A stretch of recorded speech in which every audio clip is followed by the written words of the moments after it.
हरिओम हरिओम हरिओम प्यारे। देखिए, आपका प्रश्न है प्यारे कि जो गया गया हो आया है उसको भी क्या तर्पण करना चाहिए, पितरों का तर्पण करना चाहिए कि नहीं करना चाहिए। देखिए, इस ऐसे ही आपसे मिलता जुलता प्रश्न आया था अभी कि जो है देखो, तर्पण में कोई शर्त नहीं है। तर्पण करना चाहे तो गया जी, मान लो गया जी हो आए हो तो पता नहीं तुम गया भाव क्या था, अपनी गया करने गए थे कि पूर्वजों की करने गए थे। और पूर्वजों की गया करने भी गए अगर मान लो, क्या जरूरी वो तर ही गए? कोई शर्त है कि तर गए हैं? वो कौन सी शर्त है बताओ? धुंध का जो जिसके पाप इतने बड़े बड़े होते हैं, धुंधकारी का देखा था, गोकर्ण ने उसका जो है गया जी में पिंडा पारा। सब जो है सारे तीर्थों में धुंधकारी के नाम का पिंडा पारा, लेकिन जो है वो मुक्त नहीं हुआ। फिर भी प्रेत योनि में चलता रहा। जब वहां से लौट करके आते हैं गोकर्ण, तभी देखता है उसको अपने घर की याद आई। तो हमने कहा कि देखो घर देखें जाके, उन्होंने कहा तो घर में देखा प्रेत योनि में घूम रहा है वो। तो उनसे पूछा, कहा कि देख तो कौन है? तो कहा मैं तेरा भाई धुंधकारी हूँ। तो कहा देख मैंने हर तीर्थों में तेरे नाम के पिंडा पारा, गया जी में भी गया करके आए, और तू भूत योनि में भी भटक रहा है। तो कहा कि देख भाई मैंने इतना पाप किया है। देखो, इंसान को मरने के बाद में भी अपने पाप सारे सामने आते हैं, वो सारी योनियां उसको दिखती हैं। जो भी कर्म किया है सामने आते हैं, दिखाई देते हैं। तभी तो कहा है कि जो है जब ये जीव जाता है तो यहाँ से गंदगी ले करके जाता है, लेकिन उस परम शक्ति का जब साक्षात्कार होता है तो ये निर्मल पवित्र हो जाता है। जब इसके राग द्वेष पवित्रता आ जाती है तो इसको सब अपने कर्म कुकर्म सुकर्म सब दिखाई देने लगते हैं कि हमने क्या क्या किया है। तो शुद्धता आती है तो ये क्या करता है कि जब शुद्ध भाव आता तो इसकी अदला बदला लेने की तो भावना रहती नहीं, बिल्कुल पवित्रता आ जाती है। तो ये कहता है, बहुत पछताता है, कहता है हमने बहुत बड़ा गुनाह किया है, और जो गुनाह किया जा करके इसका बैल बन के भरूंगा। यानी बैल बनने का मतलब है कि इसका मैं जा करके इसका जो है कार्य मैं स्वयं करूंगा, जा करके इसको जो है इसकी मदद करूंगा, अपना ऋण उतारूंगा। तो वो चुनाव कर लेता है और उसी के पास में फिर जाता है। वो चुनाव करता है और फिर वो जीव उसी के पास में जाता है। किसके पास में? जिसके पास में ये जो है गुनाह करके आया है और ऋण जो है इतने अपने ऋण चढ़ा के आया है, ऋण बटोर के लेके आया है। तो क्या होता है, ये फिर उधर ही जाता है और उधर ही जा करके और उसी के साथ में चाहे दुख मिले चाहे सुख मिले, उसी के साथ में घूमता है, फिर शरीर वहीं धारण करता है। तो इसलिए बताया है कि अगर पितर कोई देना चाहता है तो धुंधकारी ने वही तो उसका जो है धुंधकारी प्रेत योनि में। तो कहा देख भाई तेरे को जो है हमने इतना जो है पिंडा पारा, इतना दान किया तीर्थों में, लेकिन तू भूत योनि में पड़ा। तो कहा हाँ मैंने इतने पाप किए हैं। तो वही जीव को पाप जो बताया नहीं, जो जीव जो है अपने पापों का प्रायश्चित करके भटकता फिरता है।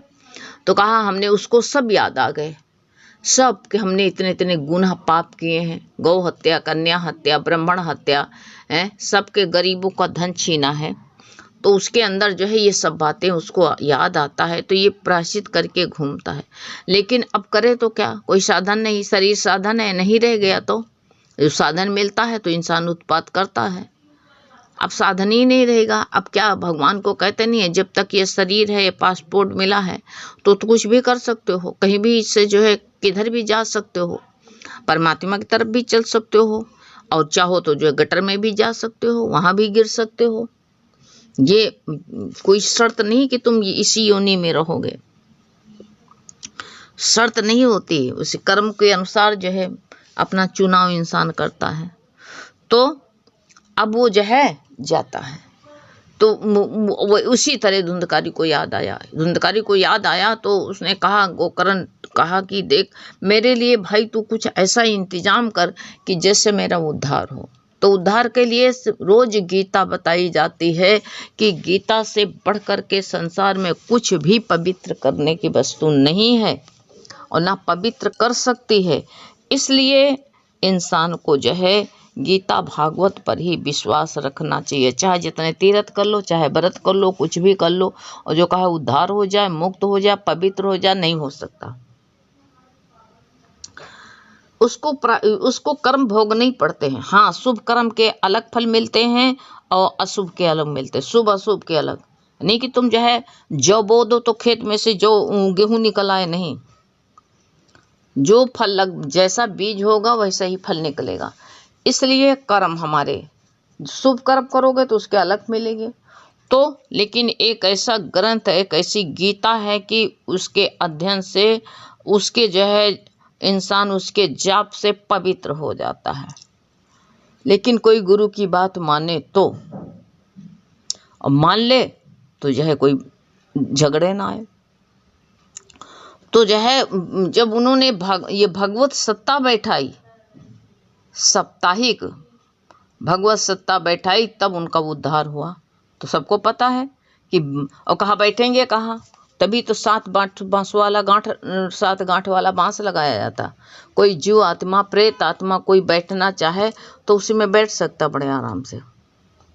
7 गांठ, और जो है गांठ का भी महत्व होता है। जैसे पोला बांस है, आप जो है एक पाइप रख दो तो कोई कहाँ बैठेगा, बैठेगा तो नीचे चला आएगा जमीन में। तो इसलिए जो गांठें होती हैं, जैसे बांस में गांठें, वहीं पर गांठ की जगह पर एक ऐसे बढ़िया झरोखा सा बना रहता है, वही गांठ पे बैठ जाता है, ऊपर से जा करके उसी गांठ में टिक जाता है। तो 7 दिन में एक गांठें टूट फूट चटकी, बहुत तेज से आवाज आई और 7वें दिन मुक्त हो गया वो। तो ऐसे जो आप गया करके, जो गया था गया करने के लिए, उसको कोई ज़रूरी नहीं है कि जिसकी गया करने गया था वो तर ही गया हो। और फिर पहले भी आपसे बता चुके हैं कि जो अगर मान लो तर ही गया होगा इंसान, तो जो है जो दिया जाता है तो वो खुद ही अपने को मिलता है। धर्म किया जाता है तो क्या है, धर्म जो किया जाता है तो खुद अपने को तो मिलता है कि दूसरे को मिल जाता है। पाप किया जाता है तो अपने को तो मिलता है कि दूसरे को मिलता है, दूसरे के हिस्से में नहीं आता, खुद अपने हिस्सा में आता है। इसलिए जो है अगर भाव है श्राद्ध तर्पण करने का तुम्हारा, तो कोई इसमें गुनाह नहीं है, करो, पानी दो। नहीं देने का है तो गीता बता दिया, रोज बताते हैं कि हम तो ये जो गुरु ने हमको बताया, तुम भी गुरु की बात मानो तो पार हो जाओ। गुरु ने बताया कि जो है गीता पढ़ के अर्पण करो। अगर मुक्त हो गए हैं तो तब भी तुम्हारे हिस्से में आएगा वो, और नहीं मुक्त हुए हैं तो उनका कल्याण होगा। अब ये बात नहीं है कि तुम्हारा ही कल्याण उसी का होगा, तुम्हारा होगा नहीं, ये भी शर्त नहीं है। अगर किसी को देते हो, अब बताया नहीं है कि राजा दशरथ को, जब राजा दशरथ जिस पहले ब्राह्मण थे, अब ब्राह्मण देह में जो है ये भक्ति करते थे, कृष्ण की साकार के भक्त थे। तो जो है जिस दिन इनका आखिरी दिन था, उस दिन को बहुत तेज ज्वर चढ़ा, बुखार चढ़ा, यानी बुखार चढ़ा।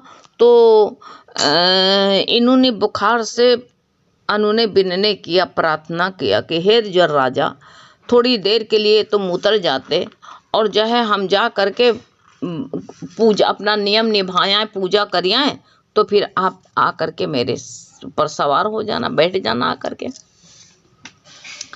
उस ब्राह्मण की अनुने बिनने उस जर ने, बुखार ने सुन ली, और सुन करके जो है कहा तुम हमारी कथरी में बैठ जाओ, बिस्तरा बिछाया था, इसमें बैठ जाओ। तो बुखार उसी में चढ़ गया, जा करके इनको छोड़ दिया।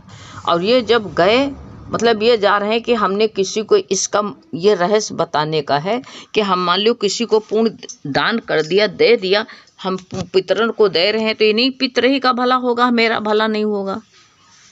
ऐसा नहीं है। माता पिता की सेवा कर रहे हैं, इसमें माता पिता के भलाई होगा, हमको कुछ नहीं मिलेगा, नहीं, ऐसा कुछ नहीं, मेरे को भी मिलेगा।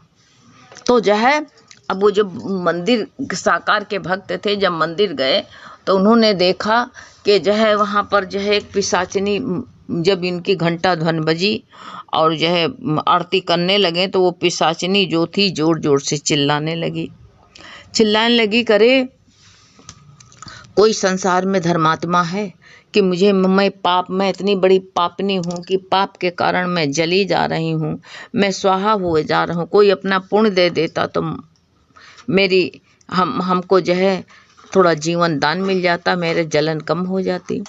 तो ये जो ब्राह्मण था, यही जो है ब्राह्मण ने अपने पुण्य दान कर दिया। ये भी नहीं, अहंकार नहीं करना चाहिए, हमने बहुत किया। उन्होंने कहा हमने जो जिंदगी में कोई भी हमसे सत्कर्म हो गया हो तो हम इस पिशाचिनी को, भगवान तुम्हारी पूजा करते हैं, भक्ति करते हैं, और इस पिशाचिनी को हम जो है अपना पुण्य दे रहे हैं। तो वो जब पुण्य दे दिया इन्होंने अपने, ये नहीं सोचा कि सब दे दिया पुण्य तो मेरे लिए क्या होगा, ऐसा इंसान को नहीं सोचना चाहिए। तो देखा वो दिव्य योनि में आ करके और जो अप्सरा बन के खड़ी हो गई, कहा धन्य है मैं, अब जो है स्वर्ग जा रही हूँ। तो फिर आकाशवाणी होती है, किसके पास? राजा दशरथ के पास आकाशवाणी होती है। और इसी दिन इनका आखिरी समय था। वो जो ब्राह्मण था, राजा दशरथ अभी नहीं थे, ब्राह्मण देह में थे। तो उन्होंने कहा हे ब्राह्मण देवता, तुमने जो है पुण्य अपना दान करके इसका कलेश मिटाया, दुख मिटाया है, जलती हुई पिशाचिनी को जीवन दान दिया है, जाओ तुम्हारा 1000 गुना पुण्य बढ़ गया। जो तुमने जिंदगी में पुण्य कमाया था 1000 गुना बढ़ गया तुम्हारा। अब जो है तुम जाओ स्वर्ग का सब सुख भोगो। ये जो है जिसको पुण्य तुमने दिया है, तुम्हारी पुण्य से ये अप्सरा बनेगी, और जो है अप्सरा बनेगी और तुम जो है वहाँ के देवता, इंद्र देवता बनोगे, वहाँ शासन करोगे, और वहाँ का सुख भोगते भोगते भोगते चिरकालों तक भोगोगे, तभी तुम्हारी पुण्य नहीं खत्म होगी। उसी पुण्य के प्रभाव से तुम अयोध्या नगरी में ये पृथ्वी पर आओगे और राजा दशरथ बनोगे आकर के अयोध्या नगरी में, और तुम्हारी और ये अप्सरा जो है तुम्हारी स्त्री कौशल्या बनेगी। और बताया कि जो है फिर तुम्हारी पुण्य का इतना बड़ा प्रभाव रहेगा कि जो है फिर ब्रह्म तुम्हारी अवतार लेगा और तुम्हारी गोद में खेलेगा। इतना बड़ा तुमने उपकार किया है। अब बताओ, अगर तुम तर्पण करते हो, पितर पानी देते हो, तो क्या उन्होंने पुण्य दे दिया था तो क्या उनके पुण्य समाप्त हो गए? नहीं हुए ना। ऐसे तुम जो है करते हो, अगर जो है गया करके भी आए, अगर मान लो वो तरी गए हैं जिसके लिए गए थे, तो तुम्हारे हिस्से में रहेगा, तुम्हारे पास जमा होएगा। गीता में कहा है कि 6ठे अध्याय में कि हे प्यारे, शुभ कर्म करने वाले की दुर्गति नहीं होती। अगर तुम उनको आदर सत्कार से कुछ सत्कार करना चाहते हो, देना चाहते हो, तो तुम्हारी दुर्गति नहीं होगी। ये तो मानुष का कर्तव्य होता। और नहीं देना चाहते हो तो तुम्हारे ऊपर कोई बोझा भी नहीं, पाबंदी भी नहीं है कि तुम करो ही मत करो। गीता पढ़ो और गीता का पुण्य अर्पण करो, हम अपने पूर्वजों को दे रहे हैं। इसी से मेरा उद्धार है और हमारे पूर्वजों का उद्धार होगा। अगर सच्चे गुरु की बात मानती हो तो हैं, अगर सच मानती हो, और नहीं मानती हो तो करो, पानी दो, तर्पण दो, तिलांजलि दो, कोई बात नहीं। और नहीं तो गीता का सबसे बढ़िया, गीता में 2 तुलसी की पत्ती डालो और पत्ती डाल करके और जो है गीता पढ़ो, और गीता पढ़ करके अर्पण कर दो। इससे सहज, इतनी सरल भक्ति, जो सरल गुरु ने रास्ता बताया है, अगर ये हमको नहीं भाता है तो अभी भी हमारा जो है पता नहीं कितनी 84 के चक्कर सिलसिला हमारा। तुम आ जाओ, पितरों को पानी दो, वो आशा लगाए बैठे रहें, और जो है फिर आशा लगाए बैठे रहेंगे, उनका जन्म मरण चालू रहेगा, उनकी आवागमन चालू रहेगा, आएंगे जाएंगे, वे अपने बच्चे से मांगेंगे, तुम अपने, यह तुम भी अपने मन में रखना, तुम अपने बच्चों से मांगना, हमको कोई पानी दे। तुम्हारे बच्चे जो है फिर वो पानी देंगे, फिर उनके बच्चे मानेंगे। ये सिलसिला कब तक चलता रहेगा? अरे हटो, एक बार निकलो, एक बार निकलो, भगवत स्मरण में, भजन स्मरण में लगो। और जो है 7-21 पहला की कितनी पीढ़ी, 21 पीढ़ी तर गई, आगे के पीछे की। सब क्या करते थे? श्राद्ध किया उन्होंने, हैं? श्राद्ध किया? नहीं किया, खाली भगवान की भक्ति में रहे। बाप दुराचारी इतना बड़ा अत्याचारी था, वो भी तर गया, भगवान धाम को चला गया, हैं? सब कुल तर गया। तो इसलिए भगवान की जो शरण लेता है उसका सर्व भला ही होता है, और सारे कुल तर जाते हैं सबके। अपना खुद उद्धार होता, दूसरे को उद्धार होता। जो नाव चलाता है तो क्या वो डूब जाता है? वो भी पार होता है, और जिसको बैठा के ले जाता वो भी पार होता है, उसी के सहारे। ऐसे तुम परमात्मा के सहारा ले लो ना, उसी का सहारा ले लो, उसी के सहारे चलो, तुम्हारा भी उद्धार हो, उसका भी कल्याण हो। तो ऐसे भाव रखो, खाली भाव से जो है अपना परमात्मा की शरण ले लो, और कुछ करना नहीं। संशय मत लाओ। अगर तुम्हारा देने का भाव है तो ठीक, बनाओ, खाओ, उनको भी खिलाओ, ठीक है ना। ये तो है नहीं कि तुम वो देवता खा लेते हैं, एक जरा सा भी तो नहीं खाते, पितर खाते हो तुम ही सब लोग। चलो इसी बहाने बनाओ और खाओ, पत्ता में रख दो उनको। हमारे यहाँ तो पत्ते में रखता, तुरई के पत्ते या जो है महुआ के पत्ता में रखा जाता था। रखो, मेरी माँ को हमने देखा, दादी को देखा। और कौन खाता है? हम दादी जो है हमारी जो है पितरों को खीर पूड़ी खिलाती थी, तो हम लोग धुंध मचाते थे, अरे जल्दी करो, कुछ उनका देवतन, उनका अपने पितरन खवा के जल्दी लाओ। ले पत्ता भागते थे हम लोग खुद ही, हैं? तो पितर कहाँ खाते थे? हम ही लोग खाते थे बड़े आराम से। अब आग में हवन डालती है, जिन लोग कहते जिस योनि में रहते हैं खा लेते। अरे खा करके पड़े सड़े उसी में, खाओ पड़ो। मनुष्य का जीवन क्या खाने के मिला? इससे क्या पितरों को खाने के लिए खाओ, और जो है इसलिए अपना उद्धार करो और सबका उद्धार करो, हैं?